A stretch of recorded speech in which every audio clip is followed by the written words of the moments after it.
Je suis Boris Vedel, j'ai 41 ans et je suis directeur général du Printemps de Bourges depuis 2015.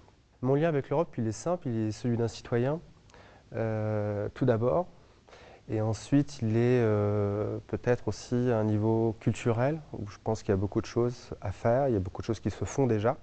Et j'ai toujours pensé que la culture était un média pour que les gens se parlent les uns les autres. C'est, à mon avis, un moteur d'intégration et de construction européenne. Depuis quelques années au Printemps de Bourges, on a créé ce qu'on appelle les exclamations du Printemps de Bourges.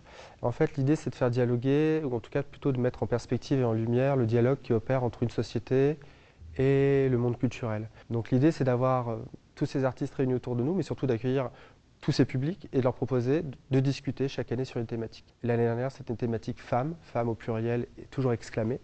Et cette année, européen. Comment dire, c'est aussi, ça répond à une conjoncture.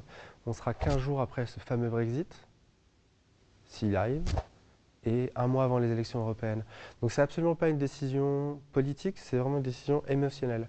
Moi, en tant qu'Européen, pour me rappeler pourquoi on a fait l'Europe, je trouve ça choquant, effectivement, que le monde de la culture ne réagisse pas plus fort ou pas plus, de manière plus importante sur ce qui est, à mon avis, une catastrophe. La thématique européenne, elle est difficile à traiter. Elle est très difficile à traiter parce qu'il y a beaucoup de... Vous savez, c'est comme une famille qui habite depuis trop longtemps dans la même maison, on oublie en fait. Moi, ce que j'aime à dire, c'est que chacun a sa chambre, mais c'est quand même la même maison. Par contre, effectivement, dans une maison, il y a toujours des problèmes. Qui va sortir les poubelles, qui a payé l'abonnement téléphonique, etc., etc. C'est pareil l'Europe en fait, on ne mesure pas la chance qu'on a. Alors effectivement on aime à regarder les problèmes, mais on oublie en fait aussi tout ce qui est justement générateur de plaisir et surtout de confort. Nous on a la chance d'être dans des pays qui ne sont pas entourés de frontières.